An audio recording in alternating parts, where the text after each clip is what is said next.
दोस्तों अस्सलाम वालेकुम, good afternoon on this Monday afternoon. आज तारीख है 15 तारीख 15th ऑफ जुलाई। आज आपके साथ बात कर रहा हूँ कुछ अपडेट्स के साथ और कुछ अनाउंसमेंट्स के साथ। अभी मैंने जो चीज़ सबसे पहले डिस्कस करनी है that is about an amnesty. Amnesty के ऊपर बहुत सारे लोग बात करते रहते हैं कि कोई एमनेस्टी आने वाली है, नहीं आने वाली। एंड ऑफ कोर्स आप अगर न्यूज़ वगैरह देख रहे हैं और फॉलो कर रहे हैं तो आपको नज़र आ रहा होगा, समझ आ रही होगी कि बोरिस जॉनसन साहब बड़ी स्पीडों के साथ इस वक्त जा रहे हैं to be the next prime minister. अब Boris Johnson I think is a very smart man, very very smart man. जब ये सारा ब्रेक्जिट का चक्कर शुरू हुआ था जून 2016 में, मैं उस वक्त जब फॉलो कर रहा था, ऑब्वियसली जो लोग देखने वाले उनको पता होगा कि मेरा भी पॉलिटिक्स में कीन इंटरेस्ट रहता है, लेकिन just as far as following it is concern and analysing it. So मैं उस वक्त भी ये चीज़ कह रहा था कि बोरिस जॉनसन ने जैसे ही ब्रेक्जिट अनाउंस हुआ था और नेक्स्ट डे मिस्टर कैमरन ने भी रिज़ाइन कर दिया था और बाकी भी जो इतना बड़ा वो सतून था हमारा ब्रेक्जिट के पीछे विच इज़ नाइजल फराज, उसने भी रिज़ाइन कर दिया था कि जी मेरा काम पूरा हो गया है। और उसके बाद बोरिस जॉनसन ने एक प्रीमियरशिप के लिए उस वक्त जो रेस में कदम रखा था और थोड़ी देर के बाद कदम अपना हटा लिया था, ये कह के कि जी मैं बहुत डिसअपॉइंट हुआ हूँ कि मुझे सपोर्ट नहीं किया गया and whatever it was. उस वक्त भी मैंने ये चीज़ कही थी कि Boris Johnson will come back, Boris Johnson वापस आएगा, ये सोच के कि उस टाइम पे there has to be somebody जो कि ब्रेक्जिट प्रोसेस को शुरू करेगा, जो कि बहुत एक वीक प्रोसेस होगा और बहुत एक डिफिकल्ट प्रोसेस होगा। सो बोरिस जॉनसन साहब ने उस वक्त सोचा कि अच्छा जिस किसी ने पिटना है पिट जाए, उसके बाद जब सही वक्त होगा तो मैं आ जाऊंगा, और अब वो वक्त उनका आ गया। I don't mean to digress, मैं पॉइंट के ऊपर आ रहा हूँ। पॉइंट मेरा क्या है आज बात करने का कि Boris Johnson is going to come as a very strong candidate for the prime minister.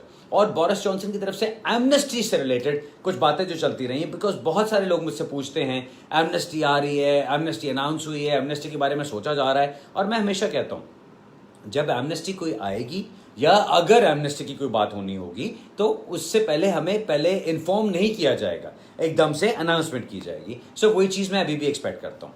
मैं जो एक्सपेक्ट करता हूँ और ये बोरिस जॉनसन की जो बातें चल रही हैं और जिनको हम फॉलो कर सकते हैं, अगर आप देखते हैं तो बोरिस जॉनसन साहब कहाँ से शुरू हुए। सबसे पहले उन्होंने एक शोशा छोड़ा कि जी जिन लोगों को 5 साल हो गए यहाँ पे और जिनका कोई क्रिमिनल बैकग्राउंड नहीं है, who have played by the rules, उनको स्टेटस दे दो।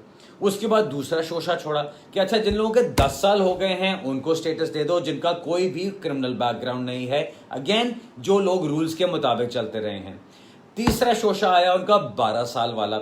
और अब जो लेटेस्ट चीज चल रही है वो जो बोरिस जॉनसन साहब की तरफ से 15 साल का मेंशन किया गया है, जो अभी लेटेस्ट न्यूज ITV की जो कोट कर रहा हूं मैं आपको, वहां पे लेटेस्ट न्यूज के अंदर 15 साल का जिक्र किया गया। अब याद रखने वाली बात है कि बोरिस जॉनसन साहब इस वक्त तक प्राइम मिनिस्टर नहीं है, सो उनकी किसी भी स्टेटमेंट की कोई वक़्त नहीं बनती। लेकिन ये जरूर बात है कि जो भी प्राइम मिनिस्टर बनने जाएगा, अगर इस किस्म की मेंटालिटी के साथ आएगा कि हाँ हमने इलीगल इमिग्रेंट्स के लिए कुछ ना कुछ करना है, तो कोई ना कोई रास्ता निकाला जाएगा। अब मैं क्यों आज मैं क्यों इसका जिक्र कर रहा हूं, सिर्फ इसलिए क्योंकि मैं हमेशा से कहता आ रहा हूं कि 2007 में लेगेसी अनाउंस की गई थी। लेगेसी के अंदर क्या हुआ था आप भी जानते हैं, जो रेगुलर सुनने वाले हैं, देखने वाले हैं। लेगेसी में किया गया ये था कि जो लोग सिस्टम में मौजूद थे उनके केसेस को रीअसेस किया गया, उनके केसेस को दोबारा देखा गया, कंसिडर किया गया और उसके बाद उनको स्टेटस दिए गए। अब ऑब्वियसली हमारे जैसे जो वकील थे जो कि समझते हैं कि और लोगों को भी उसमें आना चाहिए, हमने फॉरेन रिप्रेजेंटेशंस डालनी शुरू की, कुछ ना कुछ करना शुरू किया कि और लोग भी उसके अंदर आए, जिसमें बहुत सारे लोगों को फायदा मिला। लेकिन 2009-2010 में जाके लेगेसी के ऊपर उन्होंने स्टेटस करने बंद कर दिए थे और शुरू में इंडेफिनिट लीव दी गई। उसके बाद फिर उन्होंने 3 साल की डिस्क्रेशन लीव भी देनी शुरू कर दी थी और उसके बाद बिल्कुल उस चीज़ को ख़त्म कर दिया कि अब हम ये केस वर्किंग दोबारा नहीं कर रहे या और फर्दर नहीं कर रहे। अब जो चीज़ चल रही है, मैं उस वक्त से कहता आ रहा हूं कि मैं एक्सपेक्ट नहीं करता कि कोई आम किस्म की एमनेस्टी आएगी। पहले एमनेस्टी का भी मतलब समझ लीजिए। एमनेस्टी का मतलब क्या होता है? आम माफ़ी, आम ऐलान कर दिया जाए कि जितने लोग ओवरस्टेयर्स हैं सबको स्टेटस दे दिया जाए। अब मैं पूछता हूं सवाल, क्या आपको लगता है कि ये ब्रेक्जिट की जो मूवमेंट चली, जो इस वक्त इमिग्रेशन के बारे में कहा जाता है, नाइजल फराज की तरफ से जो स्टांस लिया जाता है, और Nigel Farage is a very popular figure now. Nigel Farage एक वो जो पहले एक इरिटेंट के तौर पे काम करता था, अब वो इरिटेंट नहीं रहा। Nigel Farage has become a reality क्यों? Because Nigel Farage is now talking about those factors जिनसे लोग तंग आके और उन लोगों को और उन बातों को फॉलो करना शुरू हो गए. सो इसलिए अब वो चीजें चल रही हैं कि जहां पे लोग डिसल्यूजन हुए थे कि उनको जॉब्स नहीं मिल रही है, इकोनॉमी डाउन जा रही है, या और इमिग्रेंट्स आ रहे हैं यहाँ पे, उन चीज़ों की वजह से अब Nigel Farage is becoming more and more popular. अब नाइजल फराज की जो बात सारी चलती रही है वो सारा रिटोरिक क्या है उसका कि जी जितने इमिग्रेंट्स आते हैं हमारे लिए मुश्किलात पैदा करते हैं, उनकी वजह से ट्रैफिक बढ़ गई, उनकी वजह से स्कूलों में रश हो गया, उनकी वजह से एनएचएस के ऊपर बोझ पड़ गया, उनकी वजह से जॉब्स खत्म हो गए. सो हर चीज़ ब्लेम की जा रही है इमिग्रेंट्स के ऊपर. क्या आपको लगता है कि कोई ऐसी एमनेस्टी अनाउंस की जाएगी जिसमें कहा जाएगा कि जितने लोग हैं सबको स्टेटस दे दिया जाए? I don't think so. मैं उसमें बिल्कुल अग्री नहीं करता. मुझे क्या चीज़ लगती है जो मैं हमेशा से कंसिस्टेंटली कहता आ रहा हूँ वो ये है कि कोई ना कोई ऐसी पॉलिसी निकाली जाए जिसके अंदर जो लोग सिस्टम में मौजूद हैं उनके साथ कुछ कंडीशंस लगाई जाए.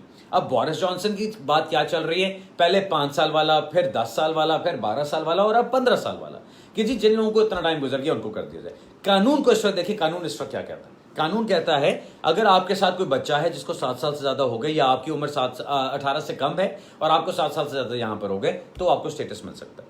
अगर आपकी उम्र 18 और 25 साल के दरमियान है और आधी से ज्यादा जिंदगी गुजारी तो आपको स्टेटस मिल जाएगा.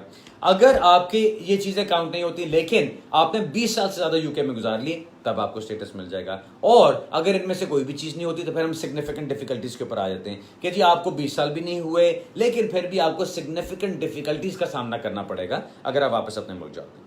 अब बोरिस जॉनसन जो बात कर रहे हैं वो फर्क क्या है? जो 20 साल का इस वक्त कानून चल रहा है उससे वो चेंज करके उसको 15 साल की बात कर रहे हैं. बिल्कुल हरगिज इसको अनाउंसमेंट मत समझिए, ये बिल्कुल कोई ऐसी अनाउंसमेंट नहीं है because Boris Johnson is not the prime minister.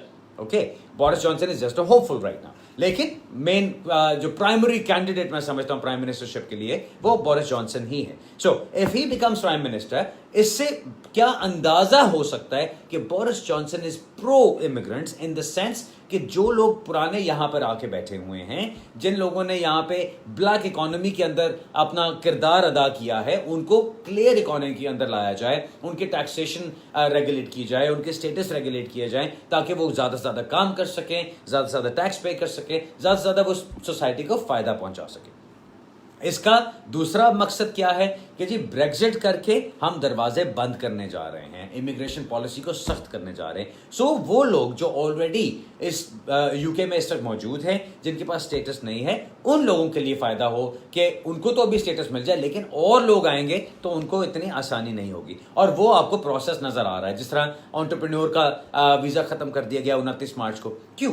क्योंकि वो ये सख्ती करना चाह रहे हैं कि जिन चीज़ों के ऊपर लोगों को ने अब्यूज किया है सिस्टम को, उन चीज़ों को आहिस्ता आहिस्ता खत्म कर दिया जाए. And that is exactly what's happened. अब आप बात करते हैं, मुझे बेतहाशा सवाल आते हैं कि जी आप वो स्टार्टअप वीज़ा कर रहे हैं या आप वो दूसरी इनोवेटर कैटेगरी में जा रहे हैं, हमारा काम करवा दें. और मेरा यही जवाब होता है कि उसके अंदर जो एंडोर्सिंग बॉडी की उन्होंने रिक्वायरमेंट्स डाल दी हैं वो इतनी डिफिकल्ट है आम जनरल पब्लिक के लिए कि आप में से majority of the people will not qualify for that. So आपको ये चीज सोच के चलना पड़ेगा कि अगर वो रास्ते आपके लिए बंद है तो फिर कौन सा रास्ता है. और ऑब्वियसली मैं लोगों को बताता हूं कि जो मेरे पास ऑप्शंस बनते हैं उसके अंदर भी अगर आप एंटरप्रेन्योर के तौर पे आना चाहते थे और नहीं आ सकते, या आप इनोवेटर कैटेगरी में नहीं आते या स्टार्टअप कैटेगरी में नहीं आते स्टार्टअप में, तो और भी ऑप्शंस हैं इमिग्रेशन रूल्स के तहत जिसमें आप बिजनेस के लिए या एज ए कंपनी रिप्रेजेंटेटिव यहां पर आ सकते हैं. और हम उन चीजों को कर रहे हैं आजकल और उसी के ऊपर एकदम से वॉल्यूम बढ़नी शुरू हो गई है केसेस की. जो एमनेस्टी के बारे में मैं फाइनल बात करना चाहता हूं, there is no amnesty at this time. लेकिन एमनेस्टी या कोई ना कोई पॉलिसी या कोई चेंज इन लॉ एक्सपेक्ट की जा सकती है if Boris Johnson becomes the prime minister.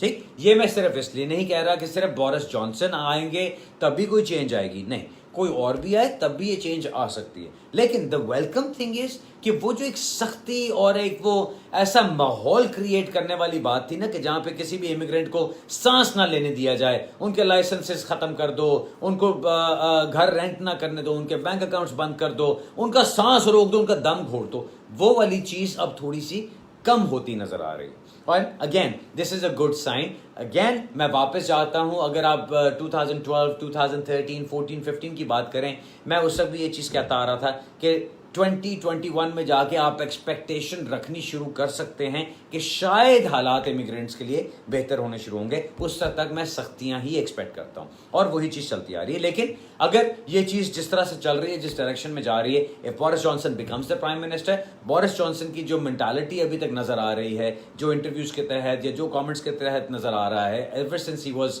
The mayor of London, वो यही चीजें नजर आ रही हैं कि वो प्रो एमनेस्टी या प्रो पॉलिसी हैं कि कुछ ना कुछ कर दिया जाए। मैं नहीं समझता कि कोई आम एमनेस्टी का अनाउंस किया जाएगा। मैं समझता हूं कि कोई ना कोई कानून के अंदर शायद तब्दीली, कोई ना कोई नरमी ऐसी कर दी जाए कि जो लोग 15 साल के करीब हैं या 10 साल से ज्यादा गुजार चुके हैं, उनके लिए कोई फायदा बन सके। सो वो भी जब चीज आएगी तभी उसको देखेंगे। अगेन फाइनल चीज इसके बारे में मैं क्या कहना चाहता हूं, जो मैं कंसिस्टेंटली कहता आ रहा हूं हमेशा से, कुछ ना कुछ सिस्टम में रखें। कोई ना कोई एप्लीकेशन आपकी सिस्टम में चल रही हो। अगर कल को for example Boris Johnson prime minister बन जाते हैं और अनाउंसमेंट करते हैं कि जी जो लोग यहां पे 12 साल से रह रहे हैं और उनका कोई क्रिमिनल ऑफेंस नहीं है और वो होम ऑफिस के साथ इन टच हैं, उनको स्टेटस दे दिया जाए, क्या आप उसमें क्वालिफाई करते हैं?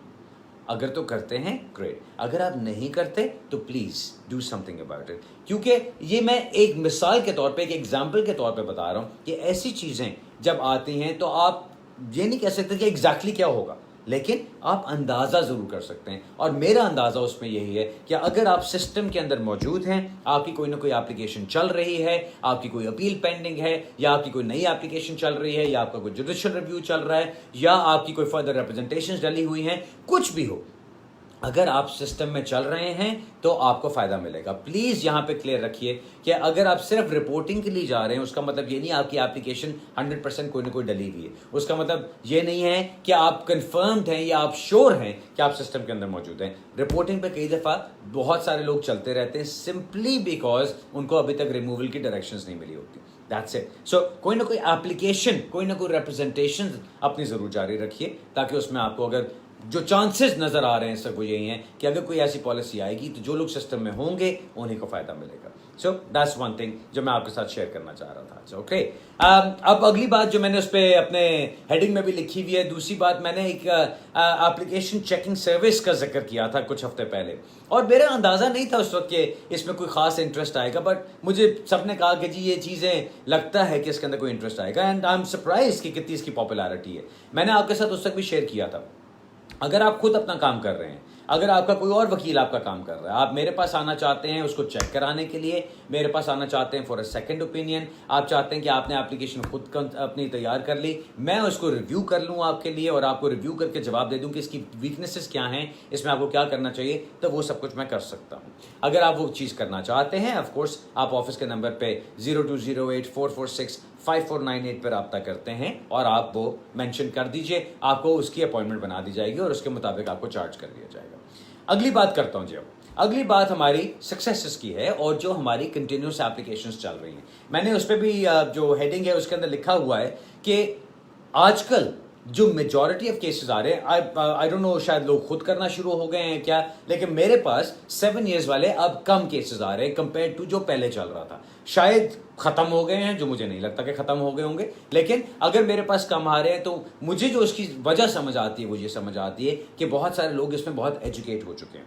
फिर भी there are very few mistakes जिनकी वजह से आप बड़ा काम अपना खराब कर सकते हैं। सो उसका जरा ख्याल रखें तो आप आगे बेहतर चल सकेंगे। इससे सिर्फ इतना कहूंगा, 7 साल की एप्लीकेशंस आपकी चल रही हैं, देयर इज नो इशू, आप उसमें 24 आवर्स वाली सर्विस में जा रहे हैं तो उसके ऊपर आपको स्टेटस मिल रहा है और एप्लीकेशंस कामयाब हो रही हैं। और मैंने यहाँ पे लिखा हुआ है असाइलम का जिक्र किया हुआ है। असाइलम के ऊपर अभी रिसेंटली एक पीक आई है। वो पीक क्यों आ रही है? मैं ये समझता हूं कि जैसे इमिग्रेशन रूल्स को सख्ती की तरफ लेके जाया जा रहा है, असाइलम केसेस ज्यादा से ज्यादा बढ़ रहे हैं। असाइलम केसेस की एक और बढ़ने की वजह यह भी होती है कि जो लोग यहाँ पे रह रहे हैं काफ़ी अरसे से और उनको पता है कि उनका काम आगे नहीं चल रहा है और वो फाइनली अपने असाइलम की तरफ जाना चाहते हैं, जिन्होंने पहले असाइलम नहीं किया वो अब असाइलम कर रहे हैं और उनको उसका फ़ायदा मिल रहा है। जिस तरह मैंने पहले भी जिक्र किया था, अल्हम्दुलिल्लाह majority of our cases asylum वाले इंटरव्यूज के ऊपर ही हो रहे हैं, उनको अपीलों पे जाना भी नहीं पड़ रहा। So that is again a very good sign. इसके अलावा डिटेंशन मैटर्स। डिटेंशन, अक्सर लोग जो जानते हैं डिटेंशन सेंटर्स में क्या काम होता है उनको तो पता होगा इसके बारे में, लेकिन डिटेंशन सेंटर्स में आजकल काफ़ी लोगों को डिटेन किया जा रहा है छोटी छोटी बातों के ऊपर कि जी आपने अपनी एप्लीकेशन सबमिट की, हमने आपको कोई लेटर भेजा, आपने लेटर का रिस्पॉन्स नहीं दिया, सो हम आपको डिटेन कर रहे हैं। भाई क्या बात है, कमाल है, एप्लीकेशन डाली हुई है तो फिर डिटेंशन क्या बात बनती है। फिर भी जब इस तरह की बात होती है तो हमें फाइट करना पड़ता है उसके लिए, और हमें उसको आर्ग्यू करना पड़ता है, और कई दफ़ा होम ऑफिस से आर्ग्यू करके भी जवाब नहीं मिलता तो हमें कोर्ट की तरफ से जाके बेल लेनी पड़ती है। अल्हम्दुलिल्लाह उसके अंदर भी काफ़ी सक्सेस चल रही है, and it's a continuous success. मैं आपके साथ हर चीज़ शेयर नहीं करता बिकॉज एक वो बुजुर्ग हैं मेरे, मैं उनकी बहुत इज्जत करता हूँ, जफ़र साहब शायद अगर सुन रहे हैं तो वो देखेंगे, वो कहते हैं बेटा ज़रा अपना मुंह बंद रखा कर, तू बहुत ज़्यादा बोलता है और बहुत ज़्यादा शेयर करता है अपना। सो मैं इसलिए ज़रा कम शेयर करना शुरू कर दिए, लेकिन फिर भी ये कहता हूं कि अल्हम्दुलिल्लाह काम हमारा अच्छा है और चल रहा है और आपको सक्सेसेस मिल रही हैं। So please spread the word. अगर आप आना चाहते हैं तो जरूर आ सकते हैं। ऑफ कोर्स बंद करने से पहले या जाने से पहले दो चीजें और जिक्र करना चाहता हूं। फर्स्ट, जो मेरा फेवरेट टॉपिक हमेशा से है, अपील्स की अगर आपकी तैयारी अच्छी है, अगर आपने प्रेजेंटेशन अपनी सही की और कोर्ट की रिप्रेजेंटेशन भी आपकी सही है, ये तीन चीजें चलती हैं। ठीक, आपकी प्रेपरेशन, जो आपकी अपील बंडल्स बनाने से पहले की प्रेपरेशन है, उसके बाद आपके अपील बंडल्स की प्रेपरेशन, और उसके बाद कोर्ट की रिप्रेजेंटेशन।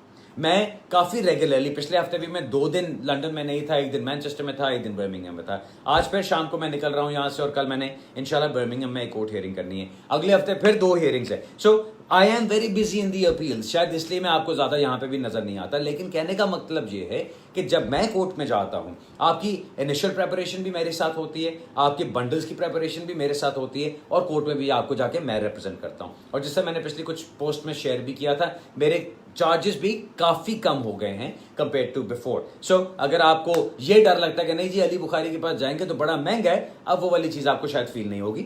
मेक योर इंक्वायरी, आपको फिर मैं जवाब दे सकूंगा, लेकिन प्लीज़ ये कमेंट्स के अंदर इंक्वायरीज पैसों की मत किया करें, वो ज़रा अनप्रोफेशनल लगता है कि मैं आपको वहाँ पे कोटेशन दे रहा हूँ। अगर आपने कोटेशन लेनी है, प्लीज़ ऑफिस के नंबर पर फ़ोन कीजिए या मुझे टेक्स्ट कर दीजिए, मैं आपको जवाब दे दूंगा उसके ऊपर। फाइनल बात जो करना चाहता हूँ, जो एप्लीकेशंस के बारे में, जहाँ पे अगेन बहुत सारे लोगों को अफेक्ट करता है और बहुत सारे लोग उसमें सक्सेसफुल भी रह रहे हैं, वो है एडल्ट डिपेंडेंट रिलेटिव्स एप्लीकेशंस।